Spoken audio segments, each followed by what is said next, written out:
दोस्तों नमस्कार। मैं विनोद कुमार सचान। आज हम आपके सामने चर्चा करेंगे सनातन कृषि संस्कृति की। उस सनातन कृषि संस्कृति की जिसके बारे में कहा जाता था उत्तम खेती मध्यम बान निशित चाकरी भीख निदान, यानी कृषि को सबसे उन्नत व्यवसाय का दर्जा प्राप्त था।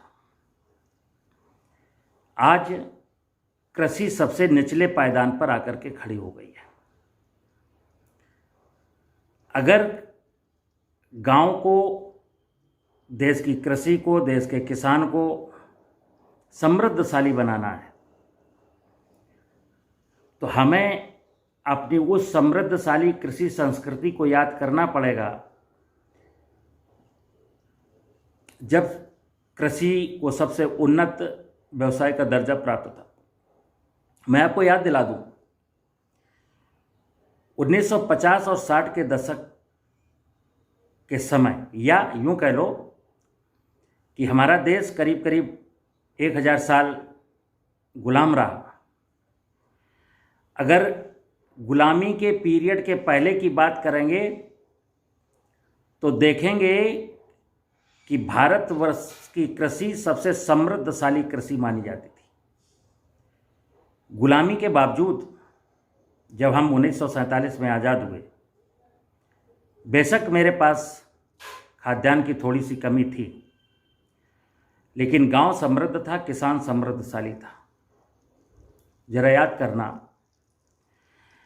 गांव में सारे के सारे किसान बैल से खेती करते थे और गांव में जो भूमिहीन परिवार थे वो उन किसानों के साथ मिलकर के खेती करते थे जिनके पास ज़मीन ज़्यादा थी। किसी को किसी प्रकार की कमी नहीं थी। उस समय हमारी देश की जो कृषि योग्य भूमियाँ थीं उसमें जीवांश कार्बन की मात्रा 0.52% औसत हुआ करती थी। हमारे देश की जो भूमि के नीचे जो जल स्तर था वो 30, 35, 40 फुट पर मिलता था। सारे देश में लोग कुएं से पानी पीते थे। खेत में केंचुआ था, जलाशयों में जलचर थे, पेड़ों में नभचर थे। मित्रों, जो कृषि का संबंध है ना, वो प्रकृति से सीधे सीधे संबंध रखता है। एक समृद्धशाली प्रकृति के बिना कृषि संभव नहीं है। 1960 के दशक के बाद जब देश में खाद्यान्न उत्पादन को बढ़ाने के लिए हरित क्रांति कार्यक्रम लाया गया तो उसमें रासायनिक उर्वरकों का प्रयोग शुरू हुआ, उन्नतशील बीजों की खोज हुई, सिंचाई साधनों का विस्तार हुआ, मैकेनाइजेशन हुआ और बाद में फसल सुरक्षा रसायन आ गए। इन सबके प्रयास से नीतियों ने मेहनत किया, वैज्ञानिकों ने मेहनत किया, कृषि अधिकारियों ने मेहनत किया और हमारे देश के किसान ने मेहनत किया और 1990 के दशक में देश खाद्यान्न उत्पादन में आत्मनिर्भर हो गया। 2000 के दशक में ये जो हरित क्रांति के कार्यक्रम थे, मैकेनाइजेशन, रासायनिक उर्वरकों का प्रयोग और फसल सुरक्षा रसायन और नकदी फसलों को बोने का लालच, इनके दुष्परिणाम मेरे सामने आने लगे थे। और सभी जानते हैं कि आज 2020 और 21 चल रहा है। पिछले 3-4 साल में प्रधानमंत्री मृदा स्वास्थ्य कार्ड योजना के माध्यम से देश भर की मिट्टियों की जांच हुई और निकल करके आया कि आज मिट्टी में जीवांश कार्बन घट करके 0.3% एवरेज रह गया है। भूगर्भ जल स्तर की बात करें तो जहां 40-50 फुट पर पानी होता था वो जल स्तर गिर करके 150-200 फुट पहुंच गया। जलाशय की बात की जाए तो 1950-60 के दशक में जिस गांव में 4-4, 5-5 जलाशय हुआ करते थे वहाँ आज एक जलाशय बचा है और उसमें पानी नहीं है। जब खेत खलियान में जंगल की बात करें, पेड़ों की बात करें तो उस समय करीब 27% एरिया हमारा, 27% धरती पेड़ों से ढकी हुई थी। आज मध्य प्रदेश, उत्तराखंड, राजस्थान, कुछ छत्तीसगढ़ के इलाके छोड़ दिए जाएं तो अधिकांश क्षेत्रों में 1-2% से ज़्यादा जंगल नहीं बचा। एवरेज जंगल की बात करते हैं तो 7% जंगल बचा देश में। जलाशय के नष्ट हो जाने से जलचर खत्म हो गए, पेड़ों के नष्ट हो जाने से नभचर खत्म हो गए, और ज़मीन में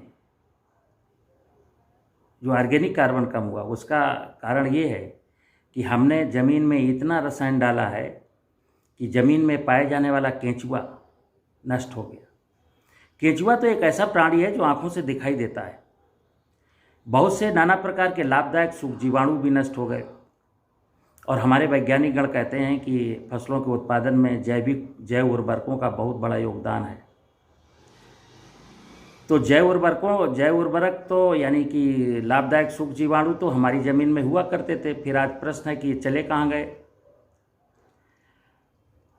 तो मित्रों, वर्तमान में हमारे देश की नीतियाँ जैविक कृषि या परंपरागत कृषि को बढ़ावा देने का काम कर रही हैं।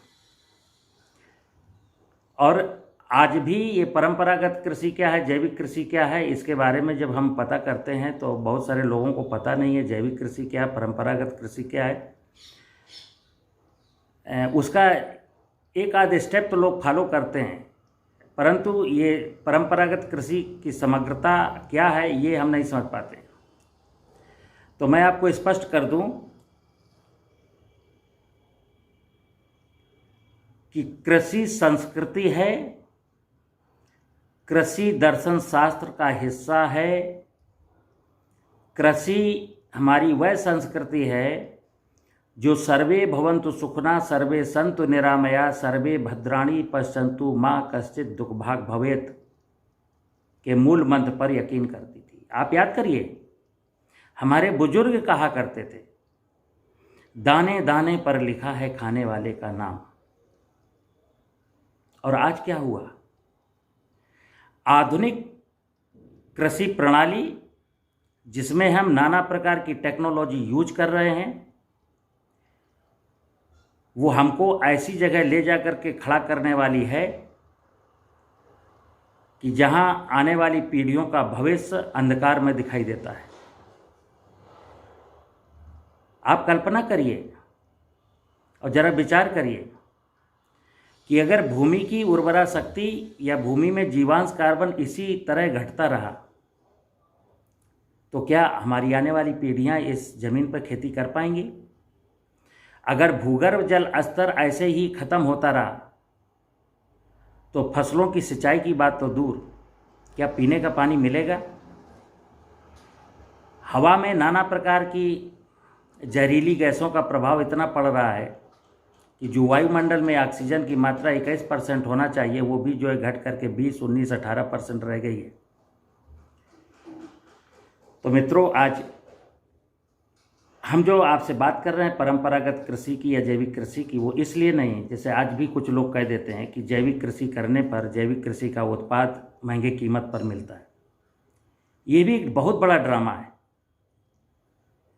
जब हम इस लालच से जैविक कृषि या परंपरागत कृषि की ओर लौटेंगे कि इससे हमारा उत्पाद महंगे कीमत पर मिलेगा, तो फिर ये बता दूं, फिर एक विश्वासघात होने जा रहा है। दरअसल भोला वाला किसान, देश का छोटा किसान जिसके दिल में प्रकृति के प्रति थोड़ा सा प्रेम बचा हुआ है, उसको भी लोग ढकेल करके कहीं और खड़ा करना चाहते हैं। 3 टन का ट्रैक्टर जब 10 बार खेत में दौड़ेगा तो क्या होगा? मिट्टी कॉम्पैक्ट नहीं होगी, फिर वर्षा का पानी नीचे कैसे जाएगा? खेत की मेड़ तो आपने पहले से काट दी। हमारे बाबा पिताजी के द्वारा लगाए गए पेड़ भी मैंने काट दिए, बैल आधारित खेती भी मैंने बंद कर दी, गाय पालना बंद कर दिया।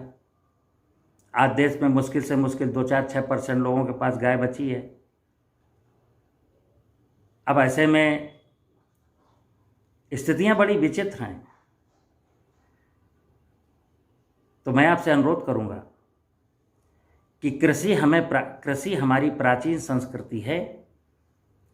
कृषि एक दर्शन शास्त्र का विषय है, अर्थशास्त्र का विषय नहीं है।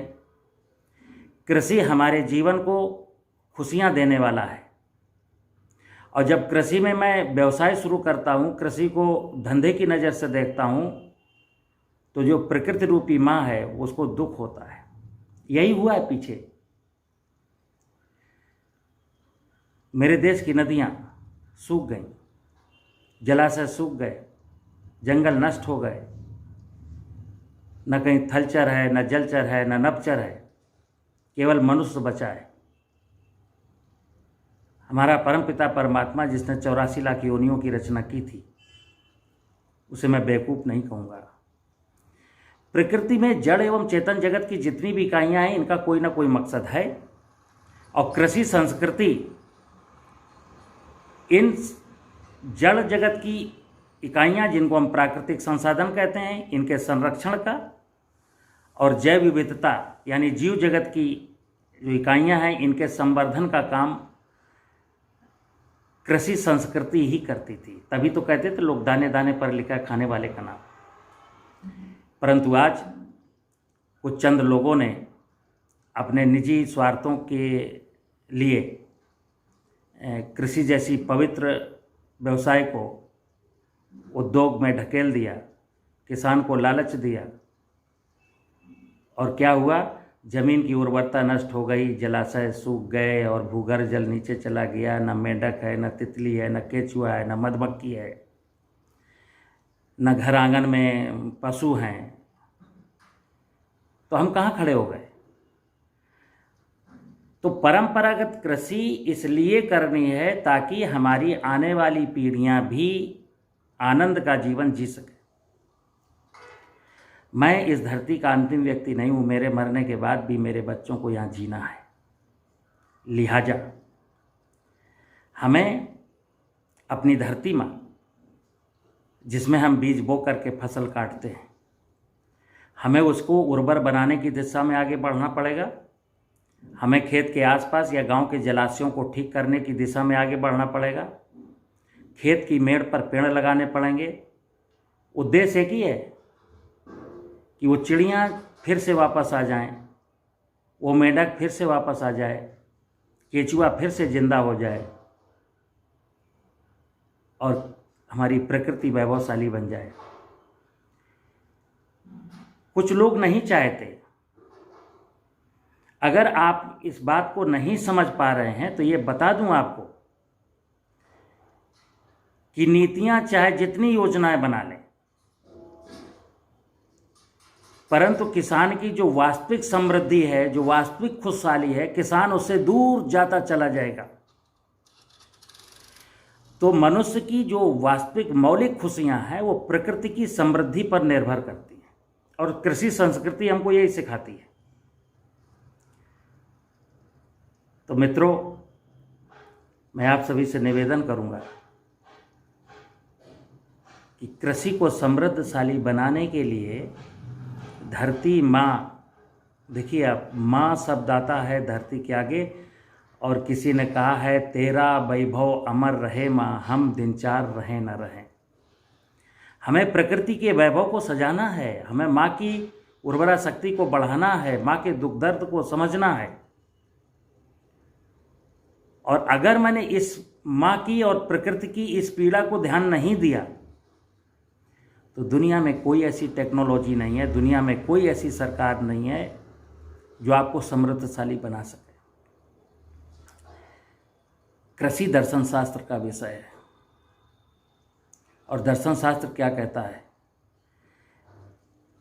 कि प्रकृति की जिस व्यवस्था पर मेरा जीवन निर्भर है, हमें प्रकृति की उस संपूर्ण व्यवस्था पर पैनी निगाह रखनी पड़ेगी और देखना पड़ेगा कि प्रकृति की कौन सी व्यवस्था हमारी आधुनिक कृषि प्रणाली से बिगड़ रही है। जो हमारे कृषि स्नातक हैं बच्चे, तो उनको मैं बता दूं कि कृषि की एक शाखा है सस्य विज्ञान। सस्य विज्ञान की जब आप किताब पढ़ना शुरू करते हैं तो उसकी परिभाषा पहले लिखी हुई है। परिभाषा में क्या कहा गया है कि भूमि एवं फसलों का ऐसा प्रबंधन जिससे परिवार की सभी जरूरतें पूरी हो जाएं, लेकिन भूमि की उर्वरा शक्ति पर कोई प्रतिकूल प्रभाव न पड़ने पाए। ये परिभाषा तो 80-90 साल पुरानी है, क्योंकि तब ये रसायन नहीं थे। जब रसायन नहीं थे तब की परिभाषा है। आज तो केमिकल फर्टिलाइजर और पेस्टिसाइड आ गए। आज की परिभाषा मैंने लिखी है, आप याद कर लें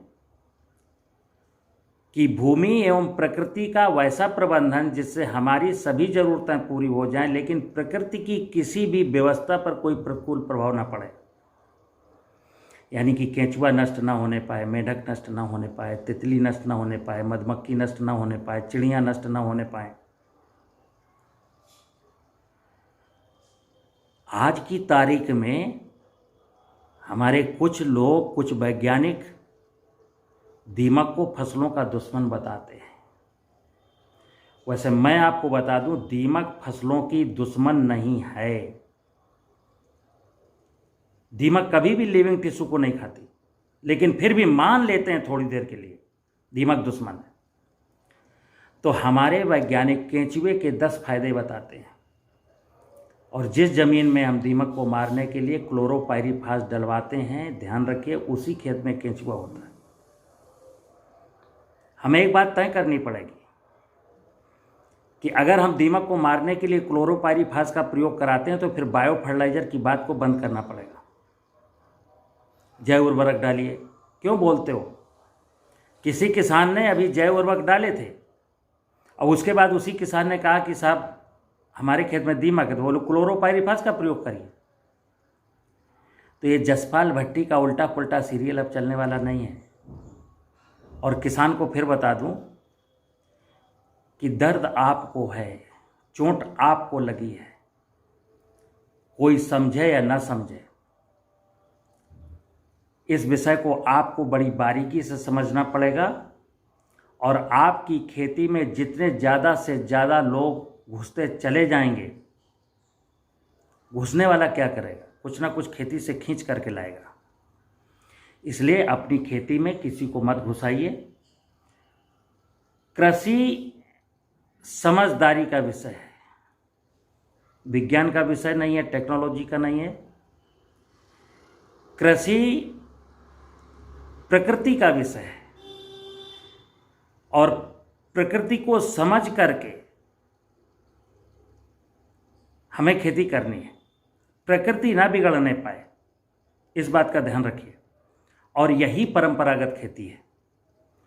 आशा है आपको मेरी बात अच्छी लगी होगी, और मैं अपने चैनल के माध्यम से आपके साथ जुड़ता रहूँगा, आपको नई नई बातें बताता रहूँगा।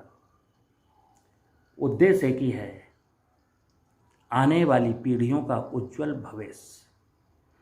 अगर मैं लोभ लालच में फंस करके अपनी प्रकृति के प्राकृतिक संसाधन और जैव विविधता का दोहन अगर मैं यूं ही करता चला गया, तो ध्यान रखना हमारे बच्चों को बहुत तकलीफ उठानी पड़ेगी।